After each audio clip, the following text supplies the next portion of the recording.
നേമവും കഴക്കൂട്ടവും ചാത്തന്നൂരും BJP ജയിച്ചു വന്നിരിക്കുന്നു. ഈ 3 മണ്ഡലങ്ങളിലും കോൺഗ്രസ് 3-ാം സ്ഥാനത്ത് എത്തി നിൽക്കുകയാണ്. UDF 3-ാം സ്ഥാനത്ത് എത്തിയിരിക്കുകയാണ്. അവിടെ നിയമത്തിന്റെ കാര്യത്തിൽ 2021 കിട്ടിയ വോട്ട് ഈ മഹാതരംഗം UDFന് അനുകൂലമായി ഉയർന്നു വന്നപ്പോൾ എന്തേ 2026 കിട്ടാതിരുന്നത് എന്നതും പരിശോധിക്കേണ്ട ഒരു കാര്യമാണ്. അങ്ങനെ ചെയ്യേണ്ട ഒരു പ്രധാനപ്പെട്ട കാര്യം എന്ന് പറയുന്നത് ഇവരോടൊക്കെ ഒന്ന് ചോദിച്ച് നോക്കണം. ഈ കണക്ക് തരുന്ന സമയത്ത് അങ്ങ് നിയമത്തെ ഒരു കണക്ക് പറഞ്ഞു. നിങ്ങൾ 3-ാം സ്ഥാനത്ത് പോയി 3 എടുത്തു. നിങ്ങൾ നിയമത്ത് നിങ്ങളുടെ വോട്ട് കുറഞ്ഞു എന്ന് പറഞ്ഞു ഇല്ലേ? നിയമത്ത് ഞങ്ങളുടെ മാത്രമാണ് വോട്ട് കുറഞ്ഞത്. LDFന്റെ വോട്ട് കുറഞ്ഞിട്ടുണ്ട്. നിങ്ങൾ പരിശോധിച്ചോ? LDFന്റെ വോട്ട് പരിശോധിച്ചിട്ടുണ്ട്. ഇനി ഇത് പറഞ്ഞപ്പോ അങ്ങയുടെ ഉപദേശകരെ അങ്ങയുടെ ശ്രദ്ധയിൽപ്പെടുത്താത്തൊരു കാര്യം കൂടി പറയാം. ചാത്തന്നൂര് ഞങ്ങൾക്ക് വോട്ട് കൂടിയിട്ടുണ്ട്. ഞങ്ങൾക്ക് 1000-ഓളം വോട്ട് കൂടിയപ്പോൾ നിങ്ങളുടെ LDFന്റെ 11,771 താഴോട്ട് പോയി. അപ്പൊ നിയമത്തെ കാര്യം മാത്രം പറഞ്ഞാൽ പോരല്ലോ, ചാത്തന്നൂരിന്റെ കാര്യം പറയണ്ടേ? കഴക്കൂട്ടത്ത് UDF 4,188 കൂടുതൽ മേടിച്ചു. നിങ്ങളുടെ വോട്ട് എത്ര പോയെന്നറിയാമോ? 17,554. എന്നിട്ട് ബഹുമാനപ്പെട്ട പ്രതിപക്ഷ നേതാവ് കഴക്കൂട്ടത്ത് നിങ്ങളുടെ വോട്ട് കുറഞ്ഞെന്ന് പറഞ്ഞു. കഴക്കൂട്ടത്ത് നമ്മൾ 2 പേരെ കുറഞ്ഞു. മനസ്സിലായ? പിന്നെ അല്ല നിയമത്ത് കഴക്കൂട്ടത്ത് ഞങ്ങൾക്ക് 2 ഞങ്ങളുടെ വോട്ട് കൂടി. ചാത്തന്നൂരും കൂടി, കഴക്കൂട്ടത്ത് നമ്മുടെ കൂടി ഭയങ്കരമായിട്ട്. കഴക്കൂട്ടത്ത് നിങ്ങളുടെ വോട്ട് 17,554, ചാത്തന്നൂര് 11,771 പോയി. അപ്പൊ അന്ന് ഇവിടെ പറഞ്ഞ വാദഗതി കറക്റ്റ് ആണെങ്കിൽ നിങ്ങൾ പ്ലാൻ ചെയ്ത് ജയിപ്പിച്ചാണ് അവരെ 3 പേരെ. കറക്റ്റാണ്, അതാണല്ലോ പറഞ്ഞത്. അങ്ങ് ഉദ്ദേശിച്ചാണല്ലോ ഞങ്ങള് 3-ാം സ്ഥാനത്ത് പോയിട്ട് ഇവരെ, ഞങ്ങൾ അന്ന് 3-ാം സ്ഥാനത്ത് കഴിഞ്ഞ പ്രാവശ്യം ഇവരെ സഹായിപ്പിച്ച. അങ്ങ് പറഞ്ഞ ആർഗ്യുമെന്റ് കറക്റ്റ് ആണെങ്കിൽ നിങ്ങളാണ് ഓൺ എ സിൽവർ പ്ലാറ്റർ ഒരു വെള്ളിത്താളത്തിലാക്കി നിങ്ങളുടെ നേതാക്കന്മാർ പ്രതിനിധാനം ചെയ്തിരുന്ന സീറ്റുകൾ BJPക്ക് സമ്മാനിച്ചു. ആണ് അങ്ങ് പറഞ്ഞ ആർഗ്യുമെന്റ് ശരിയാണെങ്കിൽ അതാണ് നിങ്ങളാണ് കൊടുത്തത്. അതിനെയാണ് ഞങ്ങൾ ഡീലാണ് എന്ന് പറഞ്ഞത്. ഇപ്പോൾ പബ്ലിക് ഡോക്യുമെന്റായ ധവളപത്രം ഓരോ മലയാളിയും വായിച്ചിരിക്കേണ്ട രേഖയാണ്. അതിൽ ക്രോഡീകരിച്ച വിവിധ ഔദ്യോഗിക കണക്കുകൾ സാധാരണക്കാർ പൊതുവിൽ തപ്പിയെടുക്കാൻ സാധ്യതയില്ലാത്ത ഔദ്യോഗിക രേഖകളിൽ നിന്നാണ്. എന്നാൽ പൊതുജനങ്ങൾ അറിയുന്നതിനായി അടിച്ചിറക്കുന്ന പരസ്യമായ രേഖകളാണിവ. പ്രധാന 2 സോഴ്സുകൾ RBIയുടെ state finance a study of ബഡ്ജറ്റും ഗവൺമെന്റ് ഓഫ് കേരളയുടെ ബഡ്ജറ്റ് ഇൻ ബ്രീഫ് എന്നിവയാണ്. ഉപയോഗിച്ച ഡാറ്റാ സോഴ്സുകളെല്ലാം പബ്ലിക് ഡൊമൈനിലുള്ളതാണ് എന്നുള്ളതാണ്. ഡാറ്റ രഹസ്യം, സീക്രട്ട് എന്നൊക്കെ ധവളപത്രത്തെ കുറിച്ച് പറഞ്ഞു കേട്ടു. ഡാറ്റ പ്രൈവസി സംബന്ധിച്ച് നാം മനസ്സിലാക്കേണ്ട ചിലതുണ്ട്. വ്യക്തിവിവരങ്ങളാണ് ഇന്ത്യയിൽ സംരക്ഷിക്കപ്പെടുന്നത്. ഇത് പ്രാഥമികമായ അറിവാണ്. വ്യക്തിഗത വിവരങ്ങൾക്കും സ്വകാര്യതയ്ക്കും നാം വലിയ മൂല്യം കൽപ്പിക്കേണ്ടതുണ്ട്. എന്നാൽ അത് പലപ്പോഴും ചെയ്തു കാണാറില്ല. അതേസമയം സർക്കാരിന്റെ പ്രവർത്തനങ്ങൾ അധോലോകത്തെ രഹസ്യ ഇടപാടുകളല്ല. വിവരാവകാശ നിയമത്തിന്റെ സെക്ഷൻ 8, 9, 24 പ്രകാരം ഒഴിവാക്കപ്പെട്ടതല്ലാത്ത എന്തും പൊതുജനത്തിനും കൂടി അവകാശപ്പെട്ടതാണ്. അതിൽ ആര് എന്ത് സീക്രട്ട് എന്ന് എഴുതിയാലും നിയമവശങ്ങൾ സിസ്റ്റം ഔട്ട് കംപ്ലീറ്റിൽ കുറേയേറെ എഴുതിയിട്ടുണ്ട്. ഫയലുകൾ, രേഖകൾ, അവയിലെ കണക്കുകൾക്ക് ഫാക്റ്റാണ്.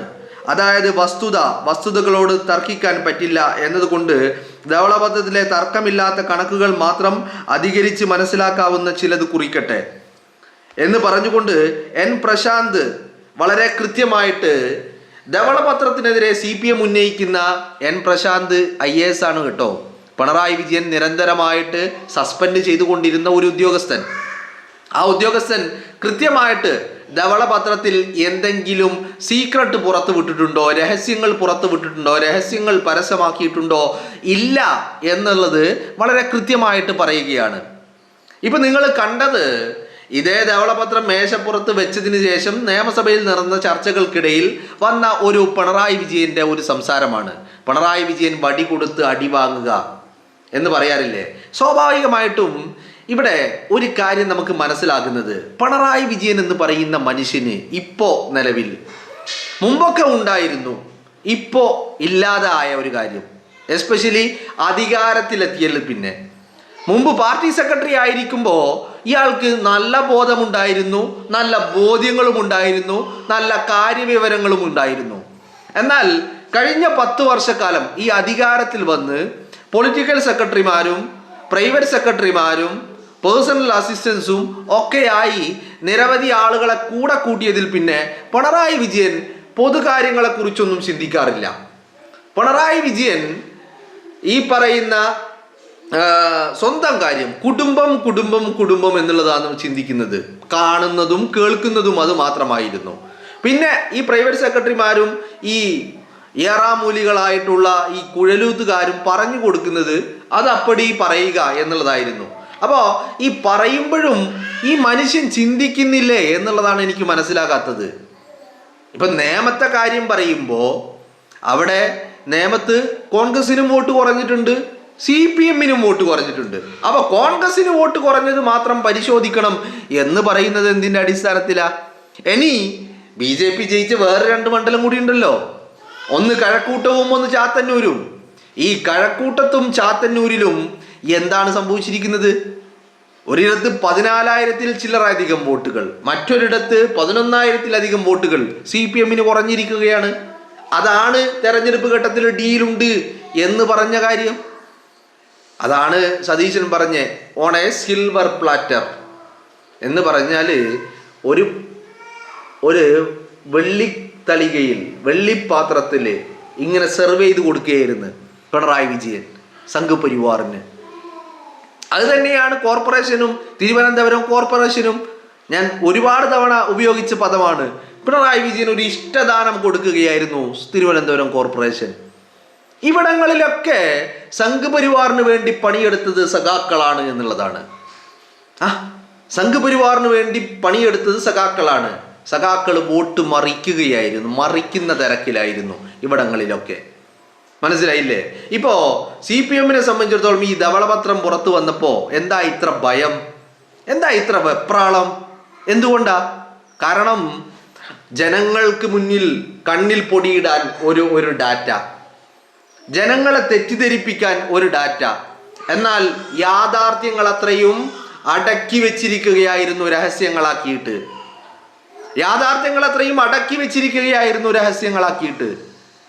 അത്രയും യാഥാർത്ഥ്യങ്ങൾ അടക്കി വെച്ചത്. ആ യാഥാർത്ഥ്യങ്ങൾ പുറത്തേക്ക് വരുമ്പോൾ ഇവർ കഴിഞ്ഞ കാലത്തിൽ കൊട്ടിപ്പൊക്കിയ PR-കൾ അത് ചീട്ടുകൊട്ടാരം പോലെ തകർന്നതാണ്. എന്നാൽ ആ തകർന്ന PR-കൾക്ക് വീണ്ടും ഒരു പ്രഹരമേൽക്കുകയാണ്. അപ്പം അതാണ് ഈ രഹസ്യങ്ങൾ, AI അല്ലെങ്കിൽ ഇതൊക്കെ രഹസ്യ ഡാറ്റയാണെന്നൊക്കെ പറയുന്നത്. ഒരു രഹസ്യമില്ലെന്നേ. ഒരു കാര്യം നിങ്ങൾ ആലോചിച്ച് നോക്ക്.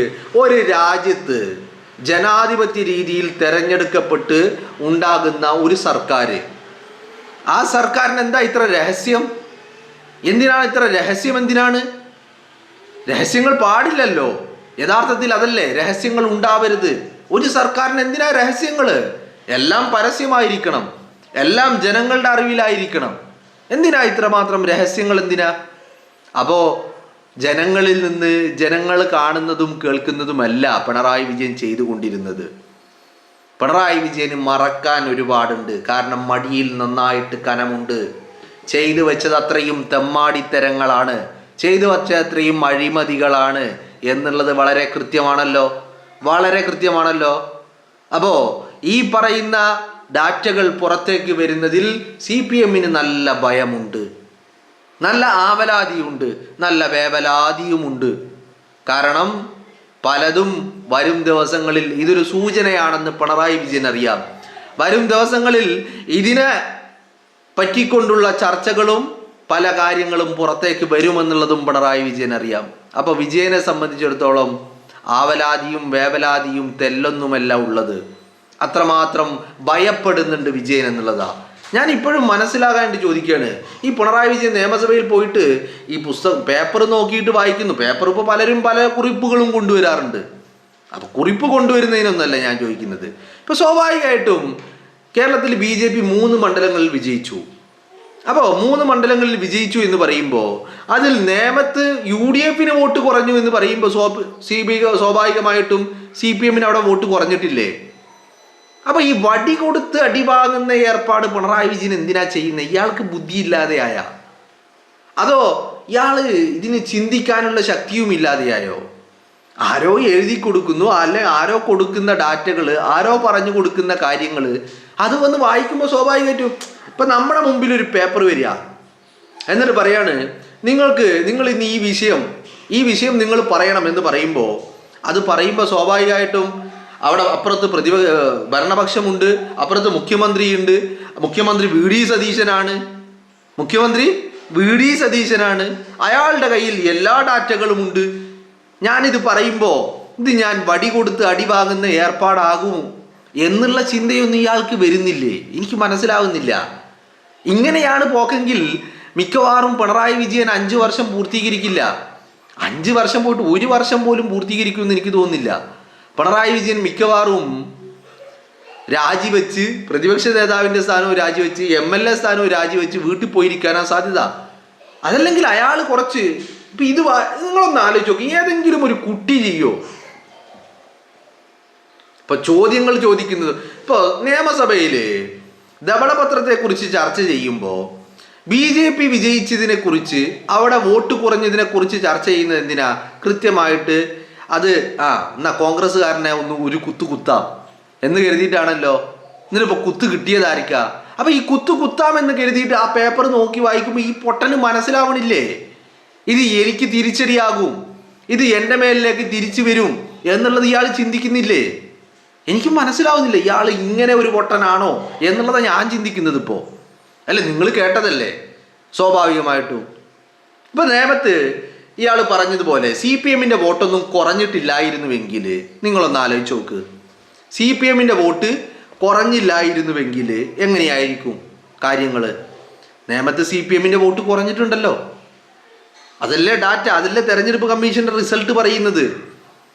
നേമത്ത് UDF-ന്റെ വോട്ട് മാത്രമാണ് കുറഞ്ഞതെങ്കിൽ പിണറായി വിജയൻ പറയുന്നതിൽ കാര്യമുണ്ടെന്ന് വിചാരിക്കാം. എന്നാൽ അങ്ങനെയാണോ? അങ്ങനെയല്ലല്ലോ. കൃത്യമായിട്ട് CPM-ന്റെ വോട്ട് കുറഞ്ഞിട്ടുണ്ട്, അതുപോലെ UDF-ന്റെതും കുറഞ്ഞിട്ടുണ്ട്. ഇനി ചാത്തന്നൂരിലും കഴക്കൂട്ടത്താണെങ്കിലോ അവിടങ്ങളിൽ UDF-ന്റെ വോട്ട് വർദ്ധിച്ചിട്ടുണ്ട്, CPM-ന്റെ വോട്ട് പാടെ കുറഞ്ഞിട്ടുണ്ട്. ഇപ്പൊ കഴിഞ്ഞ ദിവസം SS ബിജു എന്ന് പറയുന്ന ഇവരുടെ ഏരിയ കമ്മിറ്റി സെക്രട്ടറി BJP-യിലേക്ക് ചേരുകയാണ് കഴക്കൂട്ടത്ത് നിന്ന്. എന്ന് പറഞ്ഞാൽ തെരഞ്ഞെടുപ്പിന്റെ ഘട്ടത്തിൽ V മുരളീധരനെ വിജയിപ്പിക്കാൻ വേണ്ടി പണിയെടുത്ത വ്യക്തി തെരഞ്ഞെടുപ്പ് കഴിഞ്ഞ് റിസൾട്ട് വന്നു, MLA ആയി. ഇനി BJP-യുടെ കൂടെ. അപ്പൊ ഇനി BJP-യുടെ കൂടെ നിന്നാലാണ് ഇത്ര ദിവസം പണിയെടുത്തതിന്റെ കൂലി കിട്ടുള്ളൂ. അപ്പൊ കൃത്യമായിട്ട് CPM ആണ് ഈ ഡീൽ ഉണ്ടാക്കിയിരിക്കുന്നത്. അപ്പൊ ഞാൻ ഡീലിനെ കുറിച്ചല്ല പറയുന്നത്. ഇതൊക്കെ വായിക്കുമ്പോൾ പിണറായി വിജയന് ബോധമില്ലേ എന്നുള്ളതാണ് എൻ്റെ സംശയം.